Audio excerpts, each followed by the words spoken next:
भगवान को श्री धाम अयोध्या जी से इतना प्रेम है कि भगवान कहते हैं यद्यपि सब बैकुंठ बखाना, यद्यपि निगम आगम वेद पुराण सब मिलकर के हमारे बैकुंठ की प्रशंसा करते हैं, लेकिन हमारे लिए अवधपुरी सम प्रिय नहीं, सो हमारे लिए अयोध्या के समान बैकुंठ भी नहीं प्रिय है। और भगवान को तो अयोध्या छोड़िए अयोध्या वासी इतने प्रिय है कि भगवान कहते हैं कि अति प्रिय मोहि यहाँ के वासी। तो श्रीधाम अयोध्या जी की बड़ी महिमा है। आइए इस प्यारे प्यारे अद्भुत पद को श्रवण करते हैं। कहते हैं कि त्रिभुवन विदिता अवध जय कर नौआ, बड़ा नीक लागे, अरे बड़ा नीक लागे राम, बड़ा नीक लागे राघव जी के गौवा, बड़ा नीक लागे राघव जी के गौवा, बड़ा नीक लागे राघव जी के गौवा, बड़ा नीक लागे।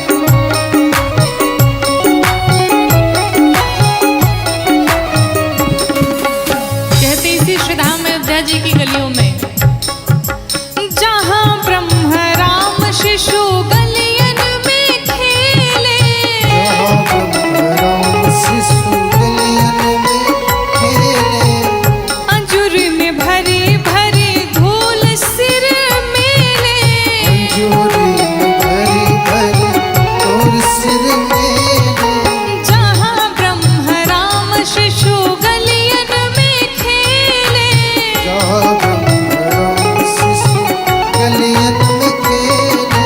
अंजुरी में भरी भरी धूल सिर मेले,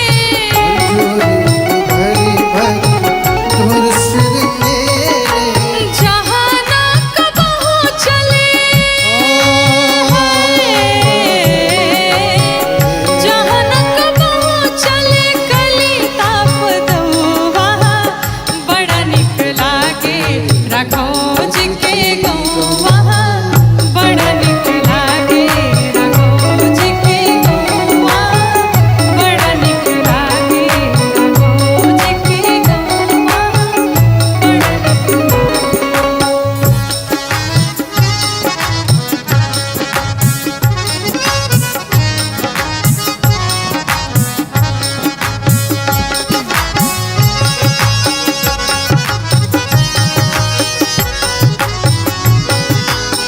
बड़े भाव से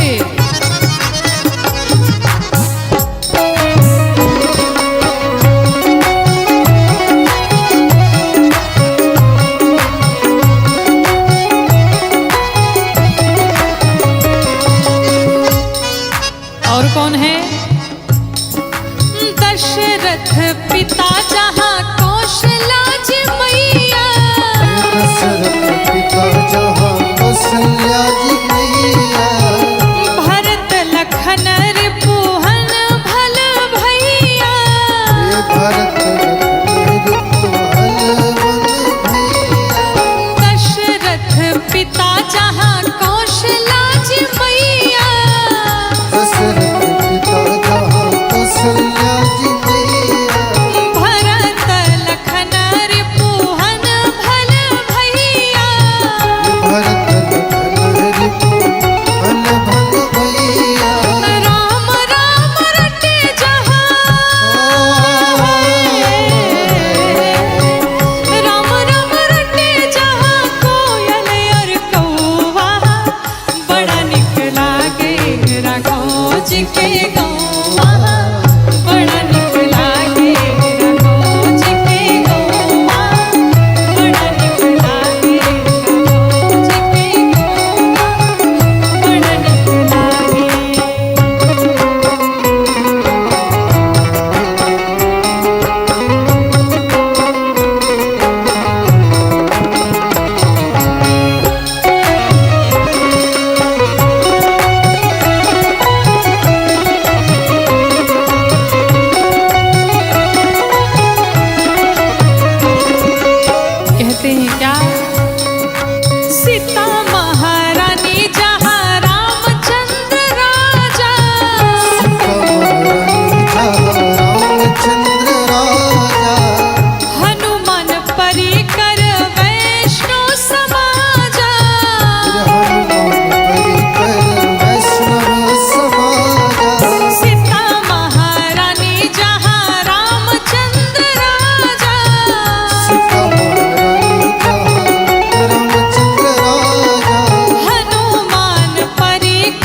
पहले की माताएं बहनें गाती थी। क्या?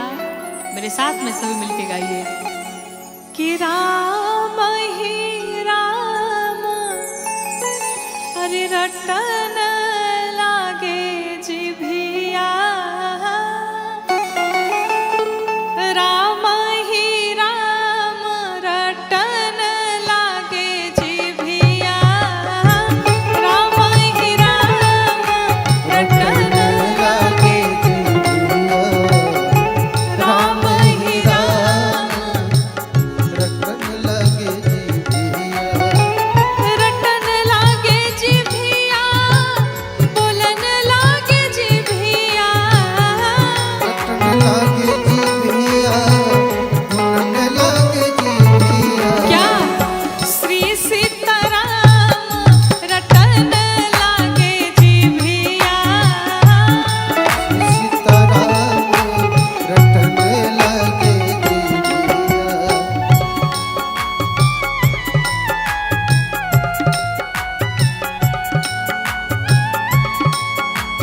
बड़े भाव से सभी गाते हुए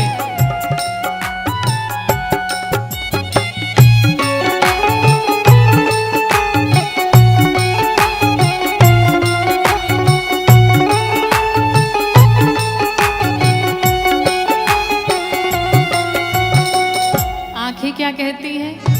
आंखें चाहती हैं कि मेरे रघुनाथ जी का, किशोरी मैया का सदैव दर्शन करते रहें। कहते हैं अखिया कहे हरि दर्शन करबे रामा, अखिया कहे हरि दर्शन करबे रामा, अखिया कहे हरि दर्शन करबे रामा, अखिया कहे हरि दर्शन करबे रामा।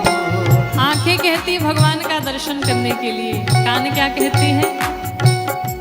कनवा कहे हम, कनवा कहे हम, कनवा कहे हम, कनवा कहे सुनब हम पुराण रटन लागे जिभिया, श्री सीताराम रटन लागे जिभिया, श्री सीताराम रटन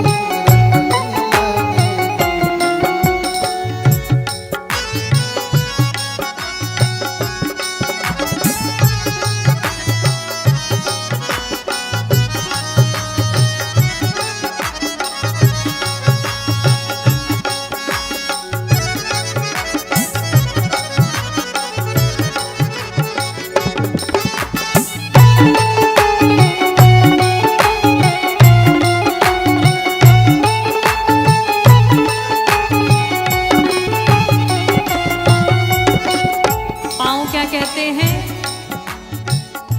गुड़वा कहे हम तीरथ जइबे रामा, गुड़वा कहे हम तीरथ जइबे रामा, गुड़वा कहे हम तीरथ जइबे रामा, गुड़वा कहे हम तीरथ जइबे रामा, हथवा कहे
सब कुछ छूटी हो, सब कुछ छूटी, कितनो तू खैबा जड़ी बूटी, लेकिन जाए के पड़ी सब कुछ छूटी। कितनो तू खैबा जड़ी बूटी, जाए के पड़ी सब कुछ छूटी। कितनो तू खैबा जड़ी बूटी, जाए के पड़ी सब कुछ छूटी। कितनो तू खैबा जड़ी बूटी, जाए के पड़ी सब कुछ छूटी। हाँ, सब कुछ छूटी हो, सब कुछ छूटी, सब कुछ छूटी हो, सब कुछ छूटी। कितनो तू खैबा जड़ी बूटी, जाए के पड़ी सब कुछ छूटी। कितनो तू खैबा जड़ी बूटी, जाए के पड़ी सब कुछ छूटी।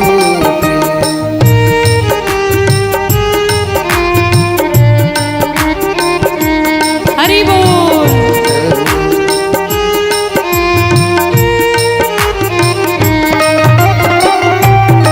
राघवेंद्र सरकार की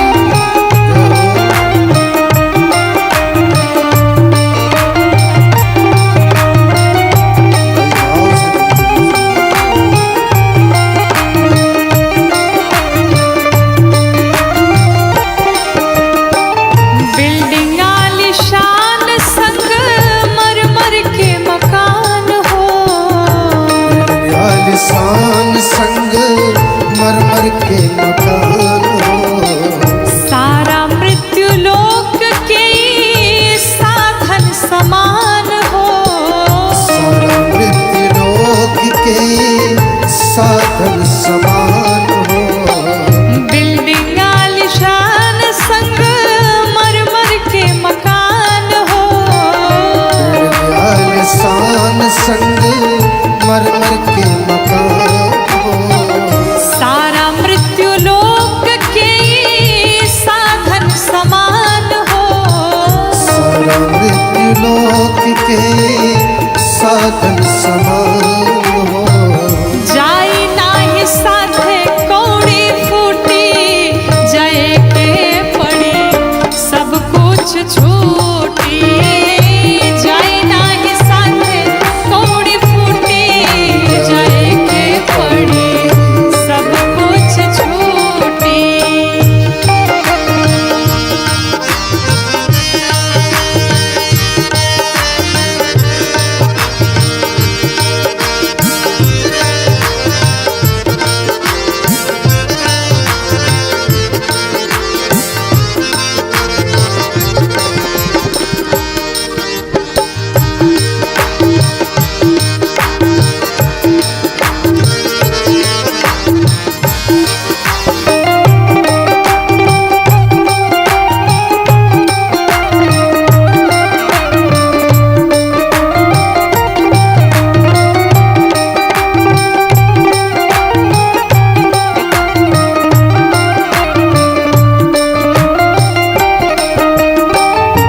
भैली वसुधाना पाली 10 शीस के, तेरी वसुधाना पाली 10 शीस के।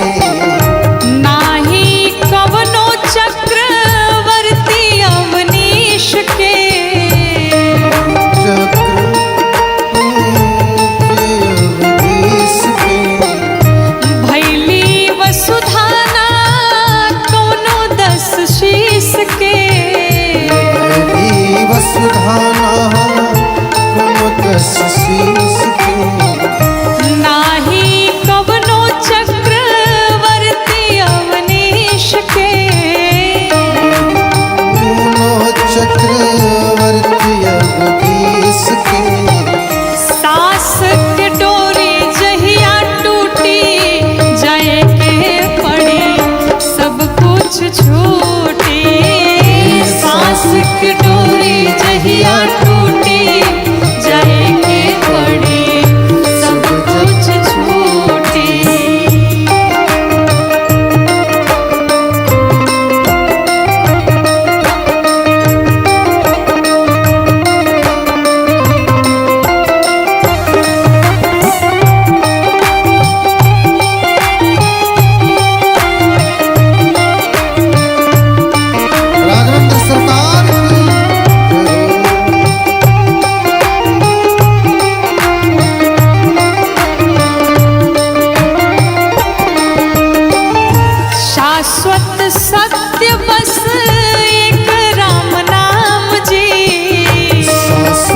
सत्य बस एक नाम राम जी।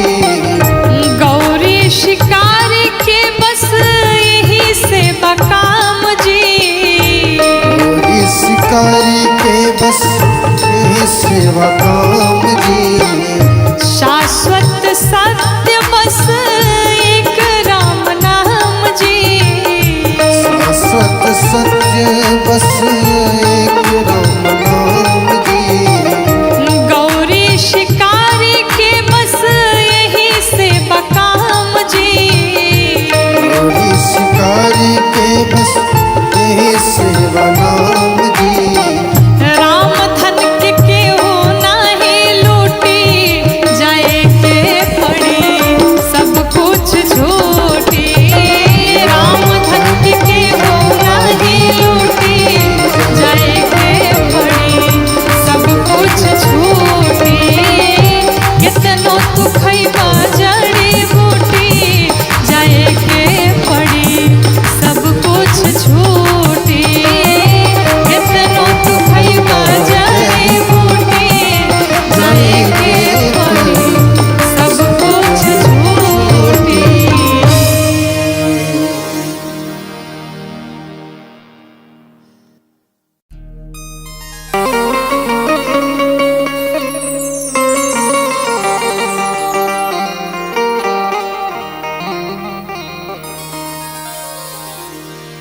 प्यारे, भगवान सिर्फ और सिर्फ प्रेम के वशीभूत होते हैं, और प्रेम में पड़ के न जाने भगवान ने भक्तों के लिए क्या क्या नहीं किया। आइए इस भजन के माध्यम से सुनिए कैसे कि सबसे ऊंची प्रेम सगाई, सबसे ऊंची प्रेम सगाई, सबसे ऊंची प्रेम सगाई, सबसे ऊंची प्रेम सगाई।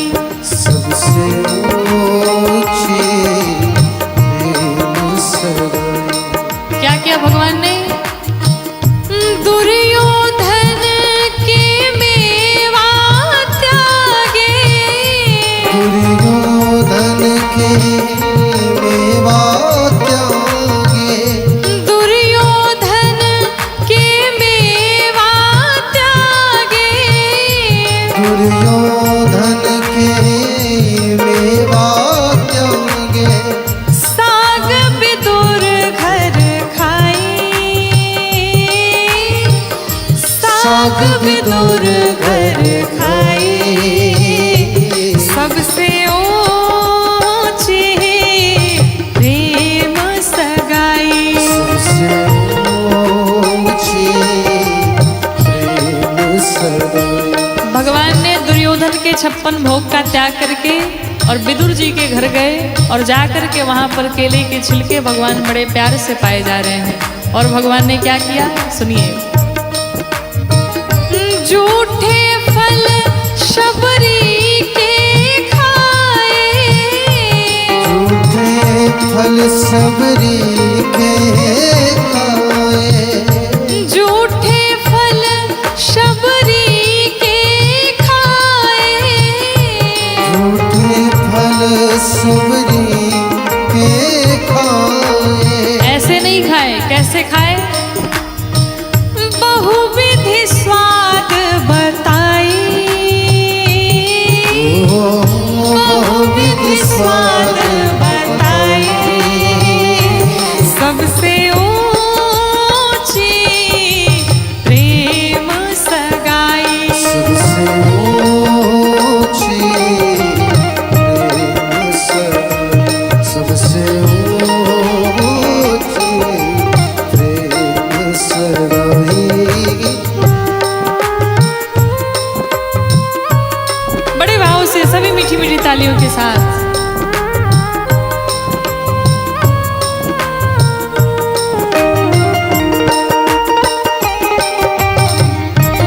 राघवेंद्र सरकार की जय हो।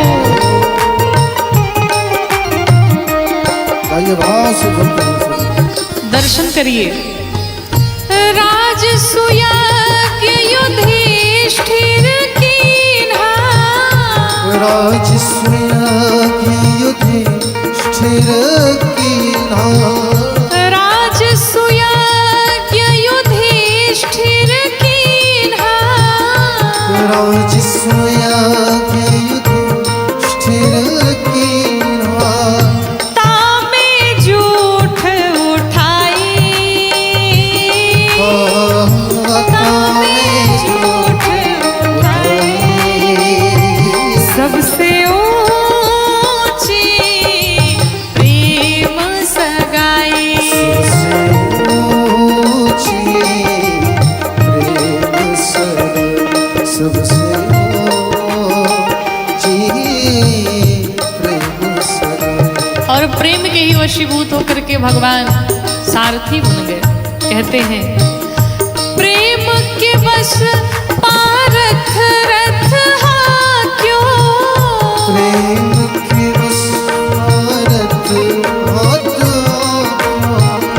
प्रेम के बस पारथ रथ हाक्यों, प्रेम के बस भारत रथ हाथों, भूल गए ठकुराई, भूल गए ठकुराई, सबसे ऊंची प्रेम सगाई।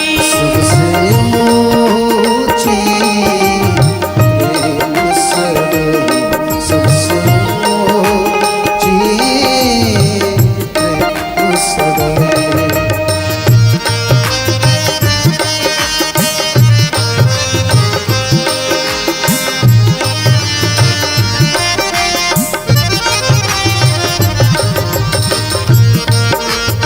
बड़े भाव से सभी लोग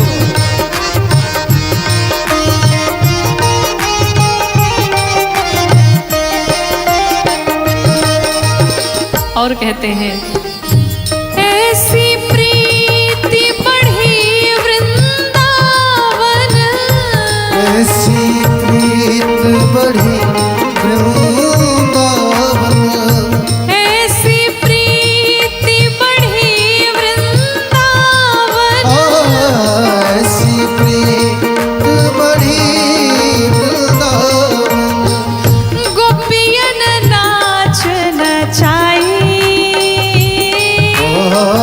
गोपियन नाच नचाई, सबसे ऊंची प्रेम सगाई। सबसे ऊंची प्रेम सगाई, सबसे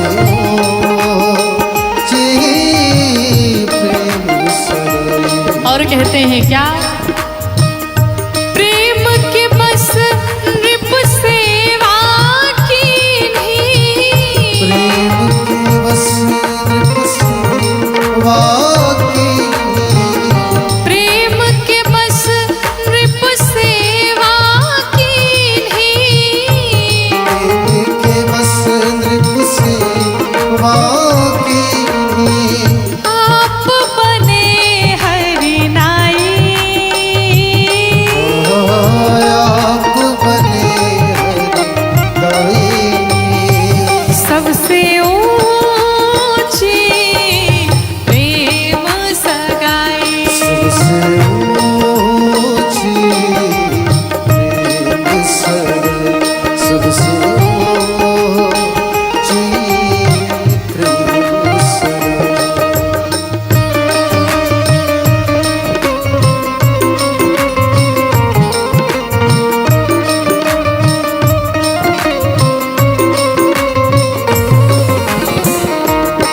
बड़े भाव से राघवेंद्र सरकार की जय हो, अयोध्या धाम की जय हो। और अंत में कहते हैं सूर क्रूर एहि लायक नाही, लायक नाही, सूर क्रूर एहि लायक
भगवान जब आंगन में आए, सखियां आपस में बात करती हैं, भगवान को देख करके मुस्कुराती, क्या कहती हैं कि सखी है देखो ना, अरे दोनों भैया सावर गो,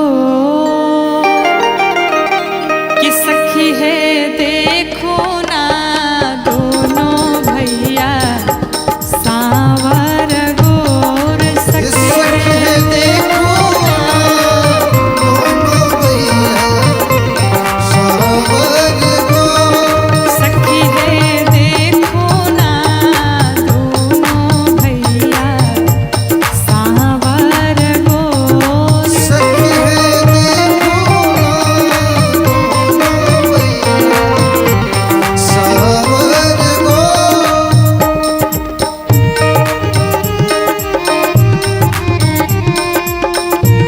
ये भाव से पूरे पूरे हाथों को उठाते हुए जय हो। बोलो दुल्हा सरकार की जय हो। आइए झुकते हैं सब लोग जय हो।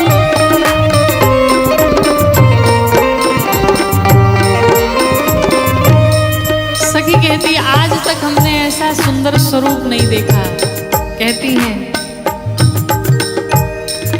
अब तक ना देखली ऐसन सुंदर सुरतिया, सखी है अब तक न देखी ऐसी सुंदर सूरतिया, सखी है अब तक ना देखली ऐसन सुंदर सुरतिया, सखी है देखो ना, मनवा नयनवा के चोर, सखी है देखो ना, मनवा नयनवा के चोर, सखी है देखो दोनों भैया सावर गो। एक सखी कहती है क्या, जरा इनके पाँव तो देखो कितने कोमल कोमल हैं, कमल से भी कोमल इनके पाँव हैं। सखी आपस में बात करती हैं, कोमल कमल के जैसन गोड़वा के तरौआ, सखी है कमल के ऐसे गोड़वा के करुणा, सखी है कोमल कमल के सन गोड़वा के तरौआ, सखी है देखो ना, रहिया के धरतिया कठोर, सखी है देखो ना, रहिया के धरतिया